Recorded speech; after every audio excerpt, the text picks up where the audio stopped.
नमस्कार किसान भाइयों, किसान समृद्धि यूट्यूब चैनल में आपका स्वागत है। किसान भाइयों, आज की वीडियो में हम आपको धान की फसल में फिटकरी के फायदे के बारे में जानकारी प्रदान करेंगे। यह किन किन बीमारियों को नियंत्रित करती है, इसका प्रयोग कैसे करना है, इसके फायदे और नुकसान क्या हैं, इस वीडियो में हम आपको संपूर्ण जानकारी प्रदान करेंगे। बस आपको वीडियो के अंत तक हमारे साथ बने रहना है तथा जो किसान भाई चैनल पर पहली बार आए हैं उनसे अनुरोध है कि चैनल को सब्सक्राइब जरूर कर लें तथा पास में बनी बेल आइकन की घंटी को भी दबा लें, जिससे खेती से संबंधित नई नई वीडियो समय समय पर प्राप्त होती रहे। तो चलिए हम बात कर लेते हैं सबसे पहले फिटकिरी के बारे में। तो किसान भाइयों, फिटकिरी जिसे कि एल्यूमिनियम सल्फेट कहा जाता है, इसमें सल्फर, पोटास और एल्यूमिनियम पाया जाता है। किसान भाइयों, फिटकिरी के फायदे के बारे में बात करें तो सबसे पहले बात करते हैं कि यह किन रोगों को नियंत्रित करेगी।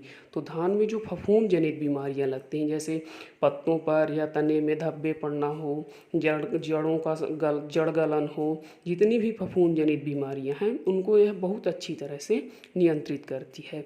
साथ ही साथ फिटकिरी एक सबसे ज़रूरी जो कार्य करती है, जिन किसान भाइयों की ज़मीन का पीएच मान ज़्यादा है, मतलब कि 8 है या 8 से ज़्यादा है जिनका पीएच मान, उन खेतों के लिए यह वरदान है, क्योंकि यह पीएच वैल्यू को संतुलित करती है। जिन किसान भाइयों की मिट्टी क्षारीय है उनको यह क्षारीय मिट्टी को यह संतुलित करती है और पीएच वैल्यू 6 से 7 के बीच में कर देती है, जो कि हमें खेती के लिए अच्छी मानी जाती है और मिट्टी की क्षारीयता को यह दूर कर देती है। जिन किसान भाइयों के खेत की मिट्टी क्षारीय है, मतलब कि जिन किसान भाइयों की मिट्टी क्षारीय ज़्यादा है, पीएच वैल्यू ज़्यादा है, उन किसान भाइयों को फिटकिरी का प्रयोग अवश्य करना चाहिए, क्योंकि फिटकिरी मिट्टी की क्षारीयता को कम कर देती है। और आपको पता ही होगा कि मिट्टी में यदि क्षारीयता ज़्यादा होती है तो जो भी हम उर्वरक डालते हैं तो हमारे पौधे कुछ ही मात्रा में उन्हें ग्रहण कर पाते हैं, पूर्ण रूप से संपूर्ण उर्वरक वह ग्रहण नहीं कर पाते हैं। तो क्षारीय मिट्टी यदि है तो वहाँ पर फिटकिरी का प्रयोग अवश्य करना चाहिए। चलिए अब हम दूसरे फायदे के बारे में बताते हैं। तो शुरुआती अवस्था में यदि तना छेदक और पत्ती लपेटक का प्रयोग आपकी धान की फसल में है, उस वक्त भी फिटकिरी आपको अच्छा नियंत्रण प्रदान करेगी। साथ ही साथ यह दीमक यदि लगा हुआ है आपकी फसल में तो फिटकिरी दीमक को भी नियंत्रित करती है। तो ये थे फायदे। अब हम बात करते हैं नुकसान के बारे में।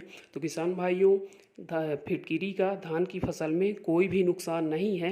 यह फसल और वातावरण दोनों के लिए ही असुरक्षित नहीं है, यह पूर्णतः सुरक्षित है।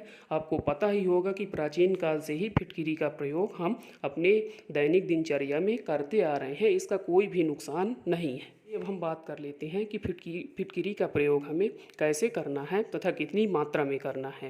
तो यदि आप अपने धान की फसल में फिटकिरी का प्रयोग करना चाहते हैं, इसके लाभ प्राप्त करना चाहते हैं, तो इसको आप 3 प्रकार से प्रयोग कर सकते हैं।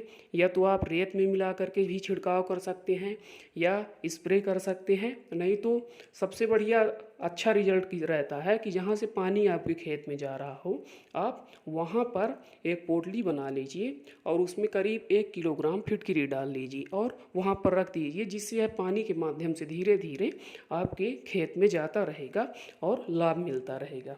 और यदि आप स्प्रे करना चाहते हैं तो आप स्प्रे भी कर सकते हैं। साथ ही साथ यदि आप रेत के साथ मिला करके छिड़काव करना चाहते हैं तो आप फिटकिरी को बढ़िया से पीस लीजिए और रेत में मिला करके वहाँ भी आप छिड़काव कर सकते हैं। फिटकिरी की कीमत की बात की जाए तो जितने ज़्यादा यह हमें लाभ प्रदान करती है उसकी तुलना में इसकी कीमत बहुत ही कम है। 1 किलोग्राम फिटकिरी आपको 40 से 50 रुपए के बीच में, बल्कि इससे कम में ही बहुत ही आसानी से मिल जाएगी। लेकिन किसान भाइयों, आपसे एक अनुरोध है कि यदि आप पहली बार फिटकिरी का प्रयोग करना चाहते हैं तो आप कुछ मात्रा में अपने खेत में प्रयोग करके देखिए। आपको यदि बढ़िया रिजल्ट मिले तब आप इसका प्रयोग ज़्यादा मात्रा में भी कर सकते हैं। किसान भाइयों, आशा करता हूं कि जानकारी आपको पसंद आई होगी। अनुरोध है कि वीडियो को लाइक करिए, अन्य किसान भाइयों के साथ शेयर करिए और चैनल को सब्सक्राइब जरूर कर लीजिए।